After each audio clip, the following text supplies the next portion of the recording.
अब हम यहाँ पर अपने चैप्टर की शुरुआत करते हैं द एंड ऑफ बाइपोलरिटी की। इसके अंदर जो सबसे पहली यूनिट हमें देखने को मिलती है वो है what was the Soviet system. तो सोवियत सिस्टम को समझने से पहले हमें यूएसएसआर को समझना होगा कि एक्चुअल में यूएसएसआर क्या था। आप अभी जो करंट में आपका मैप होगा, वर्ल्ड मैप जो है, उसके ऊपर आपको रसिया नज़र आता है। ये जो रसिया का मैप है यही एक्चुअल में उस टाइम पर जहाँ पर 15 जो और बाकी कंट्रीज़ थी वो मिलकर यूएसएसआर का निर्माण करती थी। यूएसएसआर के फुल फॉर्म की बात करें तो इसका पूरा नाम है union of Soviet socialist Republic. ये यूएसएसआर का पूरा नाम है। और ये कब बनता है? ये 1917 में बनता है। किसके थ्रू? यहाँ की जो जनता होती है वो सोशलिस्ट रेवोल्यूशन करती है। कहाँ पे? रसिया के अंदर, और यूएसएसआर की स्थापना होती है। अब सवाल आता है कि यूएसएसआर से पहले यहाँ पर क्या था? ये जो सोशलिस्ट रेवोल्यूशन हुआ तो ये किसके अगेंस्ट हुआ? तो ये हमारे जार निकोलस का जो है वो यहाँ पर शासन था। इनका एक अत्याचारी शासन था जो यहाँ के लोगों के ऊपर हो रहा था। अब जार निकोलस जो है, Tsar Nicholas first, Tsar Nicholas second, ऐसे जो है ये यहाँ पर शासन करते थे। लेकिन अब यहाँ पर क्या हुआ? एक पॉलिटिकल पार्टी की इस्टेब्लिश किया जाता है और वो जो है वो चाहती है कि इनके जो अत्याचारी शासन है इनका, यानी जार निकोलस का जो अत्याचारी शासन था, यहाँ की जनता के ऊपर जो ये डोमिनेंस कर रहे थे, उनको प्रताड़ित कर रहे थे, उसको ख़त्म करके एक इक्वालिटी के बेस पर एक सोशलिस्ट स्टेट की स्थापना की जाए। तो ये काम कौन करता है? ये बोल्शेविक एक पार्टी होती है जिसकी स्थापना कौन करता है? हमारे लेनिन करते हैं। कौन? लेनिन। ये कार्ल मार्क्स से जो है वो काफ़ी इन्फ्लुएंस होते हैं, क्योंकि जो हमारा सोशलिज़म का कॉन्सेप्ट है या फिर जो सोशलिज़म का आइडियोलॉजी है ये हमारे कार्ल मार्क्स ने दिया है। या फिर कम्युनिज़म कहें तो कम्युनिज़म का भी जो विचार है वो हमारे कार्ल मार्क्स ने दिया है। और कार्ल मार्क्स से ही जितने भी हमारे स्टालिन हो गए, लेनिन हो गए, माओ हो गए, ये सब कार्ल मार्क्स की इसी आइडियोलॉजी से जो है वो इन्फ्लुएंस है। तो लेनिन जो है रसिया के अंदर, ये भी कार्ल मार्क्स का जो सोशलिज़म का विचार था या इनका जो कॉन्सेप्ट था, इनसे ही काफ़ी प्रभावित हुए और वो भी रसिया के अंदर जो है वो सोशलिज़म लाना चाहते थे। इसके लिए वो बोल्शेविक पॉलिटिकल पार्टी की स्थापना करते हैं और वो इसी के द्वारा रसिया के अंदर सोशलिज़म लाना चाहते थे। तो अक्टूबर में सोशलिस्ट रेवोल्यूशन होता है। यही बोल्शेविक पार्टी जो है वो रेवोल्यूशन यहाँ पर करती है। कब? 1970 में। और यहाँ का जो जार निकोलस का अत्याचारी शासन था इसको उखाड़ फेंकती है। और इसको उखाड़ फेंकने के पश्चात यहाँ पर जो है एक सोशलिस्ट जो स्टेट होता है उसकी स्थापना की जाती है, जिसे क्या कहा जाता है? जिसे union of Soviet socialist Republic, USSR, ये बनता है। रेवोल्यूशन होता है और पूरी तरीके से ये कब आता है? ये आता है आपका 1922 में। ये आपसे क्वेश्चन पूछा जा सकता है। कब? CUET UG के एंट्रेंस एग्ज़ाम में। अब ये भी सवाल बनता है कि ये जो सोशलिस्ट रेवोल्यूशन हुआ था रसिया के अंदर 1917 में, इसे और किन नामों से जाना जाता है? तो इसे ही हम रसियन रेवोल्यूशन कहते हैं, इसे ही हम अक्टूबर रेवोल्यूशन कहते हैं और इसे ही हम बोल्शेविक रेवोल्यूशन भी कहते हैं। अब ये जो यूएसएसआर है ये 1922 में आ जाता है यूएसएसआर। अब यहाँ के अंदर जो है वो कौन सी आइडियोलॉजी ये अपनाता है? वो सोशलिज़म को अपनाता है। और सोशलिज़म जो है वो कार्ल मार्क्स का विचार है। ये पूरी तरीके से कार्ल मार्क्स की आइडियोलॉजी पर ही डिपेंड होता है। अब ये यूएसएसआर क्यों आता है? यूएसएसआर जो आता है वो कैपिटलिज्म के अपोजिंग या फिर इसके विरोध में जो है वो यूएसएसआर को लाया जाता है। अब इसका एम क्या होता है यूएसएसआर का? या फिर सोशलिज्म का एम क्या होता है? इसका एम होता है एक एग्लिटेरियन सोसाइटी का निर्माण करना, एक एग्लिटेरियन सोसाइटी बनाना, यानी एक ऐसी सोसाइटी हो जहाँ पर कोई अमीर गरीब ना हो, सबको एक नज़र से देखा जाए, सबको इक्वली ट्रीट किया जाए, चाहे कोई व्यक्ति गरीब हो, चाहे वो अमीर हो, चाहे वो मेल हो फीमेल हो, इस बेसिस पर, किसी भी बेसिस पर जो है इनके साथ डिस्क्रिमिनेशन नहीं होगा, सभी को इक्वल ट्रीटमेंट दिया जाएगा। इसके बाद क्या होता है कि यहाँ की जो प्राइवेट प्रॉपर्टी होती है उसको एबॉलिश किया जाता है, उसको पूरी तरीके से ख़त्म कर दिया जाता है। सारी प्रॉपर्टी जो होती है वो स्टेट के अंडर आ जाती है। अब स्टेट ही सारी चीज़ें देखता है कि किसको कितना देना है, किसको नहीं देना है। अब जब लोगों के पास उनकी प्राइवेट प्रॉपर्टी नहीं होगी तो उनमें जो है ऊंच नीच या अमीर गरीब का जो भेदभाव है वो बिल्कुल नहीं होगा। यही मेन एम होता है सोशलिज्म का, जहाँ पर वो इक्वलिटी पर फोकस करता है, लोगों को उनके बिहेवियर, इंसान को इंसान के नाते ट्रीट किया जाता है, ना कि उनका पोजीशन क्या है, वो कितने अमीर हैं, वो कितने गरीब हैं, इस बेसिस पर देखा जाता है।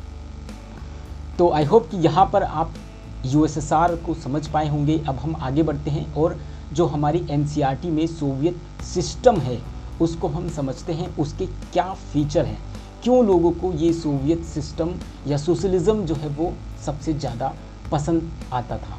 कहाँ पर?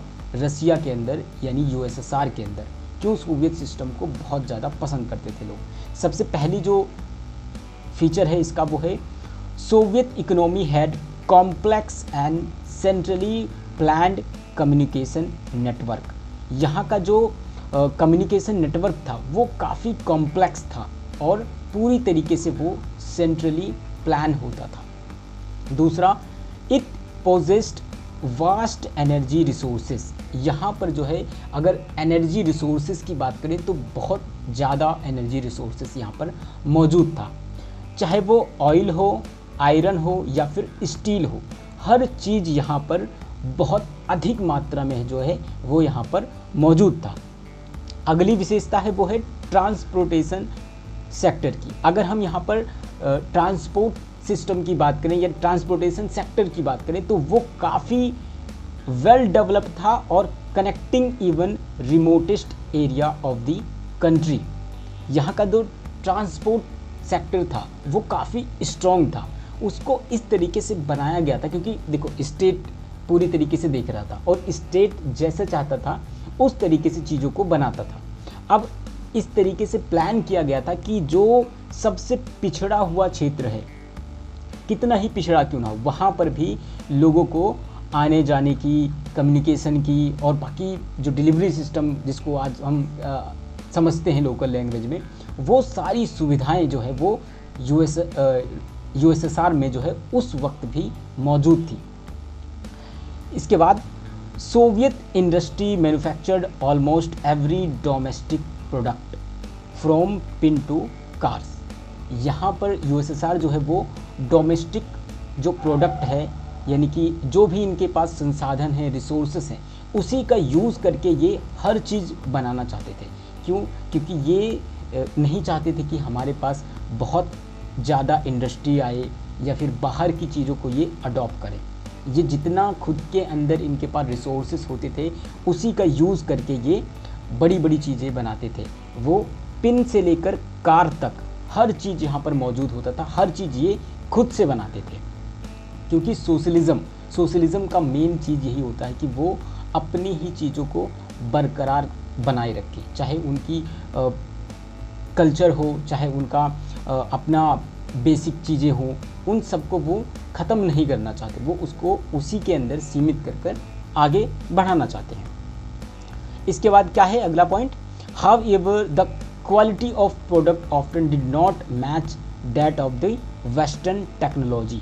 अब जब बहुत सीमित चीज़ों से ये चीज़ों को बनाते हैं तो उसमें देखो फ़र्क तो आना बनता है। अब वही वो कहते हैं कि क्वालिटी जो होती है प्रोडक्ट की, वो जो वेस्टर्न टेक्नोलॉजी है, जो बाहर के लोग हैं जिन्होंने साइंस को अडॉप्ट किया हुआ है, बड़ी बड़ी टेक्नोलॉजी को उन्होंने अडॉप्ट किया हुआ है और उससे वो प्रोडक्ट को बनाते हैं, तो उससे और इनके प्रोडक्ट में फ़र्क होता था। इनकी क्वालिटी थोड़ी कम होती थी, उनकी क्वालिटी जो है वो अधिक होती थी। यही बात यहाँ पर बताया गया है।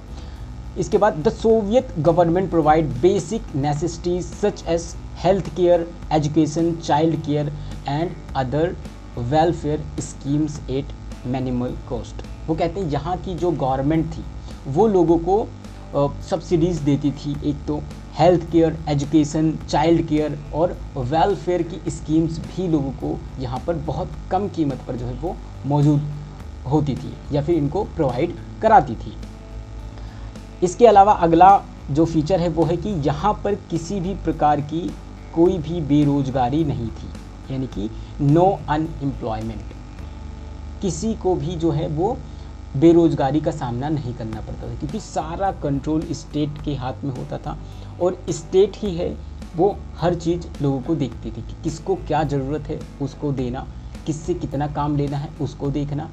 हर व्यक्ति जो है वो अपनी कैपेसिटी के अकॉर्डिंग काम करता था और उसकी जितनी ज़रूरत होती थी उसके हिसाब से उसको चीज़ें प्रोवाइड कराई जाती थी या फिर उनको दिया जाता था।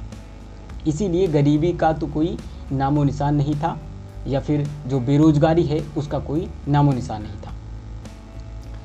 अब देखो, all land and productive asset were state owned it, no private ownership. जो सब कुछ था यहाँ पर, जितनी भी रिसोर्सेज थे, एसेट थे, वो सब किसके हाथ में था? वो सब स्टेट के हाथ में था और स्टेट अपने अकॉर्डिंग चीज़ों को देखता था, अपने अकॉर्डिंग चीज़ों को वो करता था। इसके अलावा अगर हम पॉइंट्स में बात करें सोवियत सिस्टम के फीचर की, तो इसको 2-3 पॉइंट्स में हम देख सकते हैं। जैसे पहला, वन पार्टी रूल। यहाँ पर केवल एक ही पार्टी थी जो पूरे यूएसएसआर को कंट्रोल करती थी, पूरे यूएसएसआर पर अपना डोमिनेंस करती थी। वो पार्टी कौन सी थी? वो थी कम्युनिस्ट पार्टी। इसके अलावा कोई भी दूसरी पॉलिटिकल पार्टी या अपोजिशन नहीं था। इसके बाद स्टेट कंट्रोल्ड इकोनॉमी, यानी कि यूएसएसआर जो है वो पूरी तरीके से स्टेट कंट्रोल्ड इकोनॉमी के बेसिस पर था। यहाँ पर जो है सेंट्रलाइज्ड प्लान होते थे, प्लानिंग की जाती थी। जैसे हमने जो 5 ईयर प्लान हमने अडॉप्ट किया, तो वो कहाँ से लिया था? हमने यूएसएसआर से ही लिया था, क्योंकि ये प्लान करते थे सारी चीज़ों को कि हम आने वाले टाइम में 4 साल के लिए, 5 साल के लिए क्या क्या एम है, क्या क्या गोल है जिनको हमें लेना है, हमको प्राप्त करना है। तो वो पहले से ही प्लान करते थे चीज़ों को।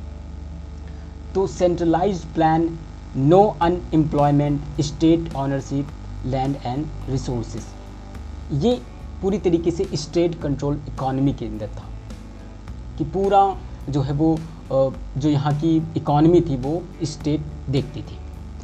इसके अलावा अगला पॉइंट है वेलफेयर स्टेट।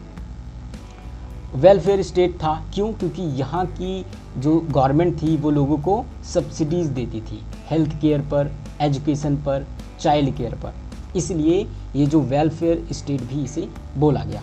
अब यहाँ पर ये 3 पॉइंट जो हैं ये इसके नेगेटिव फीचर हैं, जिसमें सबसे पहला है ऑथोरिटेरियन एंड ब्यूरोक्रेटिक। क्योंकि यहाँ पर स्टेट कंट्रोल था, एक ही सिंगल पार्टी थी, इसीलिए यहाँ पर लैक ऑफ डेमोक्रेसी देखने को मिलता है। यहाँ पर फ्रीडम नहीं थी, अकाउंटेबिलिटी नहीं थी। फ्रीडम क्यों नहीं थी? क्योंकि स्टेट कंट्रोल हर चीज़ था। फ्रीडम थी लेकिन कुछ लिमिटेड फ्रीडम थी, इनको पूरी तरीके से अपने विचार बोलने की आज़ादी नहीं थी। स्पीच की इनकी जो आज़ादी थी वो पूरी तरीके से नहीं थी, इनको लिमिटेड था। अकाउंटेबिलिटी जो है वो पूरी तरीके से नहीं थी। क्यों? क्योंकि स्टेट कंट्रोल था, स्टेट जो चाहे वो कर सकता था और उसको जब लोगों को फ्रीडम नहीं है, डेमोक्रेसी नहीं है, तो भाई उनको इतना अधिकार नहीं होता कि वो गवर्नमेंट के अगेंस्ट कुछ बोल सके। स्टेट ने जो कह दिया, सरकार ने जो कह दिया, उसको इनको मानना ही पड़ता था। इसके अलावा इकोनॉमिक स्टेगनेशन। क्यों? क्योंकि इनका जो फोकस था वो मिलिट्री और आर्म रेस पर ज़्यादा था। क्यों? क्योंकि इनको यूएसएसआर को भी तो दिखाना, यूएसए को भी तो इनको दिखाना था कि हम बहुत पावरफुल हैं। क्योंकि ये वो टाइम पीरियड था जो कि कोल्ड वॉर का था। एक तरफ जो यूएसएसआर है वो अपने आप को अलग अलग ट्रीटी के द्वारा अपने अंदर बहुत सारे और जो पड़ोसी देश हैं उनको वो कांटेक्ट कर रहा था, उनसे जोड़ रहा था, अपनी पावर्स को बढ़ा रहा था। और यूएसएसआर के जो गवर्नमेंट है ये क्या कर रही थी, ये अपने जितने भी रिसोर्सेस हैं ज़्यादा से ज़्यादा वो मिलिट्री और आर्म पे ज़्यादा फोकस कर रही थी। क्यों? क्योंकि दूसरी जो सुपर पावर हमारी यूएसए थी उसको भी इनको देखना होता था। ये कॉम्पीट करते थे उनसे कि कहीं ये मुझसे आगे ना निकल जाए। इसीलिए मिलिट्री और आर्म रेस इस पर ये लोग ज़्यादा फोकस करते थे, ज़्यादा से ज़्यादा हथियार बनाना, अपनी मिलिट्री पावर को बढ़ाना कैसे भी करके, क्योंकि ये कोल्ड वॉर का एरा था, कभी भी युद्ध हो सकता है। और ऐसी सिचुएशन में यूएसएसआर नहीं चाहता था कि वो हारे। इसके बाद डोमिनेंस ऑफ रसिया। अब हालांकि ये जो यूएसएसआर है ये 15 अलग अलग कंट्रीज से मिलकर बना था, लेकिन चलती किसकी थी? केवल और केवल रसिया की। केवल रसिया ही एक ऐसी कंट्री थी जो बाकी सब पर जो है वो डोमिनेंस करती थी। तो यहाँ पर ये जो 3 फीचर हैं ये एक तरीके से डिसएडवांटेज हैं किसके? सोवियत सिस्टम की। अब डिसएडवांटेज जो है सोवियत सिस्टम का ये भी इम्पॉर्टेंट है एग्ज़ाम के पॉइंट ऑफ व्यू से, तो इसको भी हमें बहुत अच्छे से समझना चाहिए। तो यहाँ पर हम डिसएडवांटेज देखते हैं किसके? सोवियत सिस्टम के। तो सबसे पहला जो डिसएडवांटेज है वो है Soviet system become increasingly bureaucratic and authoritarian. जैसे अभी मैंने बताया कि स्टेट कंट्रोल था, सब कुछ जो है वो वहीं की गवर्नमेंट या वहीं की जो पार्टी थी कम्युनिस्ट पार्टी वही सब कुछ देखती थी। वो धीरे धीरे अथॉरिटेरियन हो गई, वो जो चाह लेती थी उसे करना ही पड़ता था और कोई अपोजिशन नहीं था, इस वजह से उसका कोई विरोध नहीं कर सकता था। जो वहाँ के लोग थे, जो जनता थी, उनको इतना अधिकार नहीं दिया गया था कि वो गवर्नमेंट के अगेंस्ट या फिर सरकार के अगेंस्ट वो कुछ बोल सकें, स्टेट के अगेंस्ट कुछ बोल सकें। Life of ordinary citizen was difficult with limited personal freedoms. अब धीरे धीरे क्या हुआ, यहाँ के जो जीवन था लोगों का वो काफ़ी डिफ़िकल्ट होने लगा। यहाँ के जो आम नागरिक थे वो उनको तो फ्रीडम नहीं दी गई थी, पर्सनल फ्रीडम बिल्कुल नहीं थी। इसीलिए इनका जो लाइफ था वो काफ़ी धीमा चला गया, बहुत गिरता चला गया और इनका जो जीवन है या फिर इनका जो दिनचर्या होता था वो काफ़ी डिफ़िकल्ट होना स्टार्ट हो गया। There was a lack of democracy and absence of freedom of speech. जैसे मैंने अभी बताया कि यहाँ पर लैक ऑफ डेमोक्रेसी था, एब्सेंस ऑफ फ्रीडम था, किसी को इतनी फ्रीडम नहीं थी कि वो कुछ भी बोल सके। इवन सरकार या फिर जो स्टेट है उसके अगेंस्ट तो बोलने का बिल्कुल भी अधिकार नहीं था। Most of the Soviet state institutions required reform. अब यहाँ के जो इंस्टीट्यूशंस थे उनमें से बहुत जितने भी थे वो जो है वो रिफॉर्म की मांग करने लगे। वो कह रहे थे कि ये जो सोवियत सिस्टम है ये कहीं ना कहीं हमारी कैपेबिलिटी या फिर जो हमारी जो क्षमता है उसको ये कम कर रहे हैं और अब हमें इस सोवियत सिस्टम के अंदर रिफॉर्म की ज़रूरत है और इसको सुधारा जाना चाहिए, जो कि आगे चलकर जो लीडर आते हैं वो इसमें रिफॉर्म करते हैं। One party system tightly controlled all institutions and remained unaccountable to the people. यहाँ की जो वन पार्टी सिस्टम था वो बहुत टाइटली जो है वो कंट्रोल करता था किसको? सभी इंस्टीट्यूशंस को। यहाँ पर जितने भी इंस्टीट्यूशंस मौजूद थे वो जो है इनके ऊपर कंट्रोल रखता था। वो अनअकाउंटेबल थे पीपल के प्रति, जो यहाँ की जनता है, जो लोग हैं उनके प्रति भी वो अनअकाउंटेबल थे। वो कुछ भी कर ले, उनकी कोई जिम्मेदारी नहीं है कि वो जनता को, यहाँ के जो लोग हैं उनके प्रति कुछ उनकी जिम्मेदारी बने कि ये क्यों किया गया या ऐसा क्यों। कोई जवाब देने की उनको ज़रूरत नहीं होती थी, वो जो चाहे वो कर सकते थे। The system failed to meet the evolving need of citizens.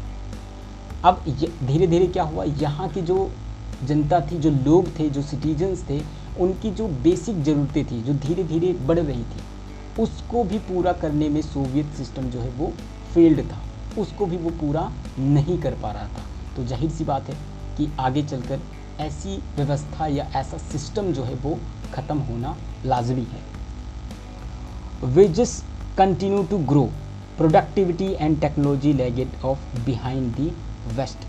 ये बता रहा है कि हालांकि जो वेजेस है, मजदूरी है, वो तो बढ़ रही थी क्योंकि स्टेट कंट्रोल है तो देना ही देना पड़ेगा, लेकिन यहाँ की जो प्रोडक्टिविटी है और टेक्नोलॉजी है वो वेस्ट की तुलना में घट रही थी।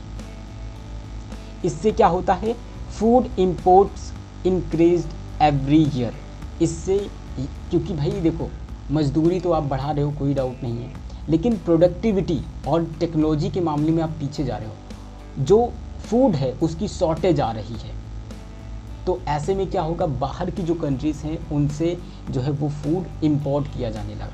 यानी अब यहाँ पर धीरे धीरे भुखमरी भी फैलने लगी और एग्रीकल्चर भी धीरे धीरे तबाह होने लगा। अब क्या होता है कि Soviet economy entered a phase of decline in the last 1917 century. 1970 तक आते आते ये जो सोवियत इकोनॉमी है ये पूरी तरीके से डिक्लाइन के फेज पर आ चुका था, क्योंकि यही वो टाइम पीरियड था जब वॉर भी होता है 1979 में। किसके साथ? अफगानिस्तान के साथ। Russia was one of the 15 republics that made of the USSR, but in practice it dominate the union. हालांकि ये जो USSR है वो 15 रिपब्लिक जो कंट्रीज़ हैं उससे मिलकर बना है, लेकिन रसिया जो है वही सबको डोमिनेट कर रहा था। A large portion of the Soviet Union resources were diverted to military and arm production। जो भी मैंने बताया कि जो सोवियत यूनियन है वो अपने रिसोर्सेज का यूज़ कहाँ कर रहा था, सबसे ज़्यादा मिलिट्री पर, आर्म पर, ज़्यादा से ज़्यादा हथियार इकट्ठा करने के लिए। क्यों? क्योंकि कोल्ड वॉर चल रहा था। बाकी जो कंट्रीज़ हैं उनको ये दिखाना था कि हम बहुत पावरफुल हैं, इसलिए लोग या फिर यहाँ की जो जनता है उस पर ध्यान ना देकर ये अपनी मिलिट्री को सबसे ज़्यादा पावरफुल कर रहे थे। USA तो कर ही रहा था। अब USA के साथ इनका कंपटीशन था, क्योंकि एक सुपर पावर वो है, एक सुपर पावर ये है, तो उसकी तुलना में ये भी अपने आप को सबसे अधिक ताकतवर बनाना चाहते थे, ताकि अगर USA के साथ कभी इनकी लड़ाई हो, जो कि कोल्ड वॉर चल रहा था, अगर हो तो हम पीछे ना रह जाएं, हमें भी मुंह तोड़ जवाब देना पड़ेगा। अब इसका परिणाम क्या होता है? इसका परिणाम ये होता है कि यहाँ की जो इंफ्रास्ट्रक्चर है और ट्रांसपोर्ट और पावर सेक्टर, इनके ऊपर इसका इम्पैक्ट पड़ता है, ये काफ़ी गिरता चला जा रहा है। तो ये तमाम वो पॉइंट्स हैं जो कि सोवियत सिस्टम के डिसएडवांटेज को डिनोट करते हैं, इनको दिखाते हैं। अब अगला पॉइंट जो है वो हमारा है गोर्बाचेव एंड दी डिसइंटीग्रेशन। ये हमारी NCERT का जो नई हेडिंग है या नई सब हेडिंग है, दी एंड ऑफ बायपोलरिटी की, उसका है। अब शासन के अंदर यानी सोवियत सिस्टम के अंदर किसकी एंट्री होती है? वो एक नए लीडर की एंट्री होती है। कौन है वो? वो है मिखाइल गोर्बाचेव। अब ये जो है वो जैसे अभी हमने डिस्कस किया था कि जितने भी यहाँ के इंस्टीट्यूशंस थे वो रिफ़ॉर्म को मांग कर रहे थे कि अब सोवियत सिस्टम जो है उसके अंदर रिफ़ॉर्म होना चाहिए। इसके अलावा जो यहाँ के जनता थी, ये जो लोग थे, वो भी सोवियत सिस्टम से नाखुश थे। क्यों? क्योंकि उनकी जो बेसिक ज़रूरतें थी या फिर जो उनकी इवॉल्विंग नीड्स थी, उनको ये सिस्टम पूरा करने में जो है वो सक्षम नहीं था, इसलिए भी वो रिफ़ॉर्म चाहते थे। अब इसी रिफ़ॉर्म को जो है गोर्बाचेव जो है एक नए तरीके से लागू करते हैं और वहाँ की जनता या फिर और बाकी जो इनके कंट्रीज़ थी वो उसकी जो डिज़ायर्स थी उसको फुलफ़िल नहीं करती है, जिस वजह से जो है आगे चलकर USSR के अंदर जो है इनका विरोध होता है और USSR जो है वो डिसइंटीग्रेट होता है। इसको अब हम समझते हैं। तो मिखाइल गोर्बाचेव जो हैं वो 1985 में जो है वो सोवियत यूनियन के जनरल सेक्रेटरी बनते हैं, sorry general secretary of the communist party, क्योंकि कम्युनिस्ट पार्टी यहाँ पर थी। तो कम्युनिस्ट पार्टी के जनरल सेक्रेटरी कौन बनता है? Mikhail Gorbachev. कब? 1985 में। ये पॉइंट आप नोट करना। और अब ये जब कम्युनिस्ट पार्टी, एक तो यही एक पार्टी है जो पूरे यूएसएसआर या फिर सोवियत यूनियन को ये चलाती है। 1985 में ये मिखाइल गोर्बाचेव आते हैं और अब ये जो है वो इसके अंदर रिफॉर्म की बात करते हैं। अब वो यहाँ से सोवियत सिस्टम के अंदर रिफॉर्म लाते हैं। अब यहाँ से सारा खेल जो है वो गड़बड़ होना स्टार्ट हो जाता है। उनका एम क्या होता है? उनका एम होता है कि normalise relation with the West. ये सबसे पहला उनका एम होता है। एम ये होता है कि जो बाकी वेस्टर्न कंट्रीज़ हैं उनके साथ जो यूएसएसआर का रिलेशन है वो ठीक हो, उसके अंदर वो सुधार चाहते हैं। इसके अलावा डेमोक्रेटिक रिफॉर्म की भी बात करते हैं। वो कहते हैं कि सोवियत यूनियन में डेमोक्रेसी को लाया जाना चाहिए। अब क्या होता है? People in East European countries part of the Soviet bloc began protesting against their own governments and Soviet dominance. अब ये जो रिफॉर्म जो है ये मिखाइल गोर्बाचेव प्रेजेंट करते हैं, रखते हैं कि एक तो हम वेस्ट के साथ अपने जो रिलेशन हैं उनको ठीक करेंगे, जो भी अब तक हुआ उसको हम भूल जाएंगे और अब हम इनके साथ अपने रिलेशन को ठीक करेंगे, नॉर्मलाइज करेंगे। इसके अलावा अब हम सोवियत यूनियन के अंदर डेमोक्रेटिक रिफॉर्म लेके आएंगे, डेमोक्रेसी की कुछ चीज़ों को हम अपनाएंगे। अब क्या होता है? जो ईस्ट यूरोपियन कंट्रीज़ होती हैं जो कि सोवियत यूनियन का हिस्सा होती हैं, क्यों? क्योंकि ये लोग सोशलिज़म को देखकर आए थे कि हम सोशलिज़म को अपनाएंगे, ये आइडियोलॉजी बहुत बढ़िया है और अब हम इसका हिस्सा बनेंगे और हम भी सोशलिज़म को अपनाएंगे। क्यों? क्योंकि ये कट्टर सोशलिज़म के मानने वाले थे। तो अब ये लोग कट्टर थे, लेकिन मिखाइल गोर्बाचेव तो डेमोक्रेसी की बात करने लगे। अब यहाँ पर ये कैपिटलिज्म भी आएगा अगर डेमोक्रेसी आएगी तो इन लोगों ने क्या किया? इन लोगों ने प्रोटेस्ट स्टार्ट कर दिया। सबसे पहला अपनी जो उनकी सरकार थी उसके अंदर ही वो प्रोटेस्ट स्टार्ट कर दी कि अब ये क्या हो रहा है, सोशलिज़म को तो ख़त्म किया जा रहा है धीरे धीरे। इसके अलावा उन्होंने सोवियत डोमिनेंस के अगेंस्ट भी इन्होंने प्रोटेस्ट करना स्टार्ट कर दिया। Gorbachev chose not to intervene when these uprisings occurred, leading the collapse of communist regime one after another। अब ऐसे में क्या होता है? जो मिखाइल गोर्बाचेव हैं वो क्या कहते हैं कि एक तरफ जो ये कंट्रीज़ प्रोटेस्ट कर रही हैं तो वो निर्णय लेते हैं कि भाई जो हो रहा है उसे होने दो, मैं इसके अंदर कुछ नहीं करूँगा। यहीं पर ये सबसे बड़ी गलती करते हैं।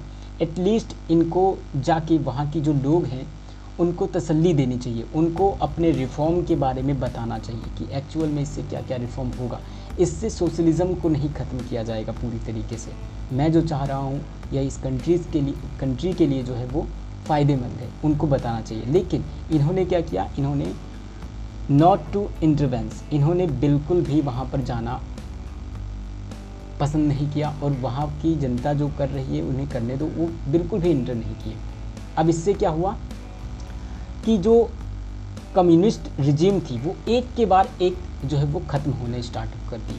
उन्होंने अपने आप को सोवियत यूनियन से अलग करना स्टार्ट करना शुरू कर दिया। इसके अलावा क्या होता है? 1991 के अंदर जो है एक कूप अटैम्प्ट भी होता है। किसके द्वारा? ये कम्युनिस्ट पार्टी के जो हार्ड लाइनर्स थे उन्होंने जो है वो कूप अटैम्प्ट किया।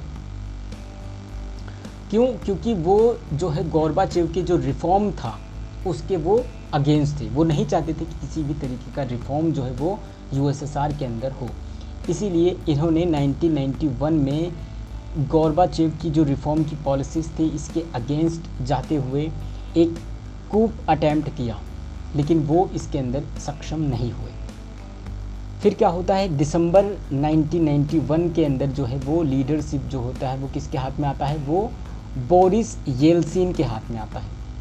और इनके हाथ में जब आता है कम्युनिस्ट पार्टी इन यूएसएसआर का जो पूरा कंट्रोल होता है वो बोरिस येल्सिन के पास आता है। इनकी लीडरशिप में क्या होता है, वो रसिया, यूक्रेन और बेलारूस, ये जो 3 कंट्रीज हैं, इन्होंने सोवियत यूनियन से अलग होने का निर्णय लिया। इन्होंने डिक्लेयर कर दिया कि अब हम जो है वो सोवियत यूनियन के पार्ट नहीं रहेंगे। अब क्या होता है कि capitalism and democracy were adopted as a new foundation of the post Soviet republics. अब जो पोस्ट सोवियत रिपब्लिक्स रही, उनके अंदर क्या बनाया गया, कैपिटलिज्म और डेमोक्रेसी, इन दोनों चीज़ों को अपनाया गया। यानी अब इन जो ये जो कारण थे, इन वजह से ये जो पूरा यूएसएसआर है वो टूट गया और अब जो यूएसएसआर बना, नया जो बना, उसके अंदर कैपिटलिज्म और डेमोक्रेसी जो है इसको अपनाया गया था। लेकिन अभी तक यूएसएसआर के साथ जितनी ट्रीटीज़ हुई हैं बाकी कंट्रीज़ के बीच में, और जो इंटरनेशनल लेवल पे जो ट्रीटीज़ हुई हैं, उसकी देख रेख कौन करेगा, उसकी जो रिस्पॉन्सिबिलिटी है उसे किसी न किसी के हाथ में तो देनी पड़ेगी, उसकी जिम्मेदारी, तो ये कौन दिखेगा। तो रसिया जो है, जिसका डोमिनेंस अभी तक चल रहा था, वो ये सारी जिम्मेदारी अपने हाथ में लेता है।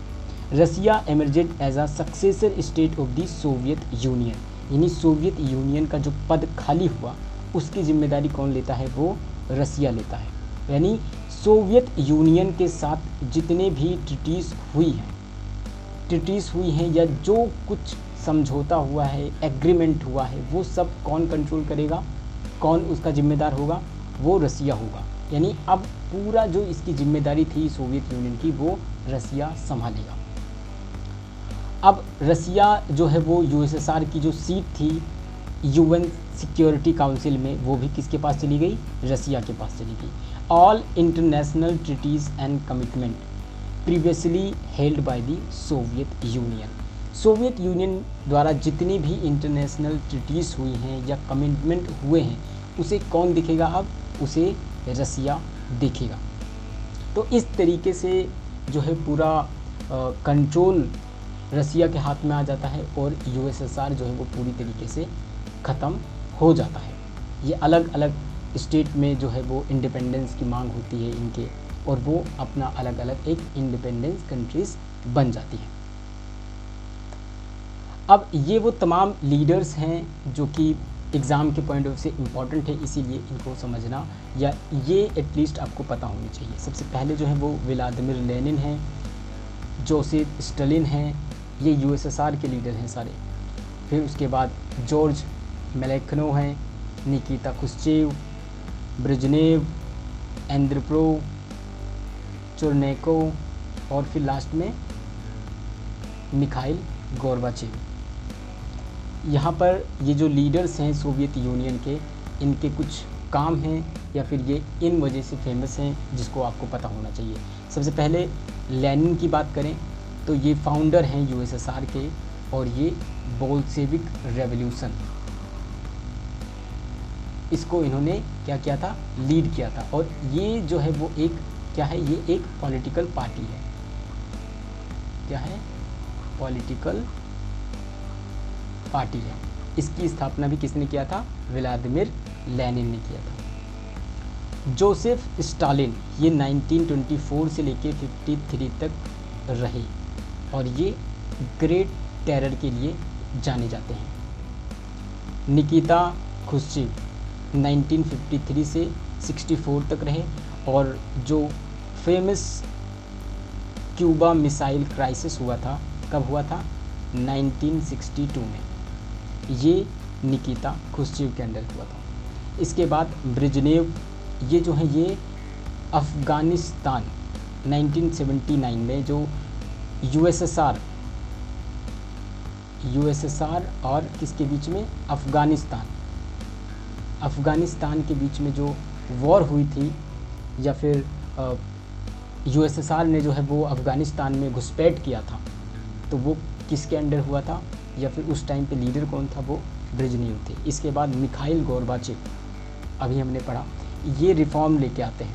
कौन से रिफॉर्म्स लेके आते हैं, पेरेस्ट्रोइका और ग्लासनोस्ट, ये रिफॉर्म के नाम हैं। इसके लिए ये गोर्बा मिखाइल चेव जो है वो जाने जाते हैं, और एंड ऑफ कोल्ड वॉर के एंड के लिए भी इनको जाना जाता है। इसके अलावा ये जो बोरिस येल्सिन है, ये फर्स्ट प्रेसिडेंट बनते हैं किसके, रसिया के। अब यूएसएसआर इस वक्त ख़त्म हो चुका है और रसिया जो है वो वर्ल्ड मैप पे आ चुका है। तो रसिया के ये सबसे पहले प्रेसिडेंट बनते हैं और यही जो है वो यूएसएसआर को ख़त्म करते हैं या फिर इसको डिसॉल्व करते हैं। अब यहाँ पे कुछ पॉइंट्स को हम देखते हैं, why did the Soviet union disintegrated. तो कुछ पॉइंट्स हैं या फिर कुछ फेमस रीज़न है जिनकी वजह से जो है इसका डिसइंटीग्रेशन होता है। तो पहला जो कारण है वो इंटरनल कॉज है और दूसरा जो है वो एक्सटर्नल कॉज है।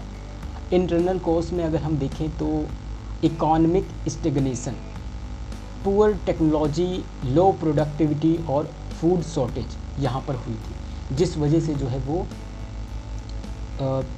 यहाँ की जनता जो है वो काफ़ी नाखुश थी और वो रिफॉर्म चाहती थी। इसके अलावा पॉलिटिकल रिजिडिटी, क्योंकि यहाँ पर जो है वो सब कुछ स्टेट कंट्रोल था, यहाँ पर डेमोक्रेसी नहीं थी, करप्शन धीरे धीरे बढ़ रहा था, एलिनेशन ऑफ द सिटीजन, जो लोग थे यहाँ की जो जनता थी वो एक तरीके से एलिनेशन का शिकार हो गई थी, क्योंकि हर चीज़ जो है वो स्टेट के हाथ में था।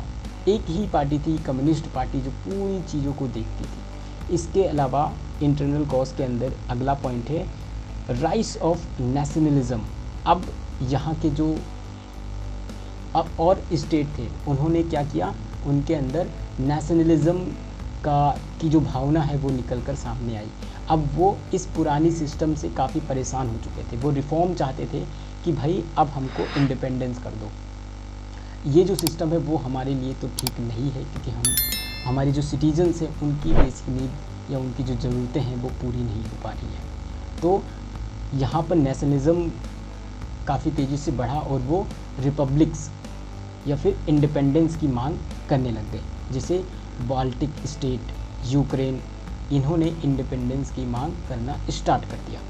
इसके अलावा एक्सटर्नल कॉजेस भी थे, जिसमें सबसे पहला कॉस्टली आर्म रेस बताया मैंने कि भाई ये कोल्ड वॉर का एरा चल रहा था, इनको अपने आप को कैसे ना कैसे करके मजबूत करना था, क्योंकि कंपटीशन इतना था इस वक्त।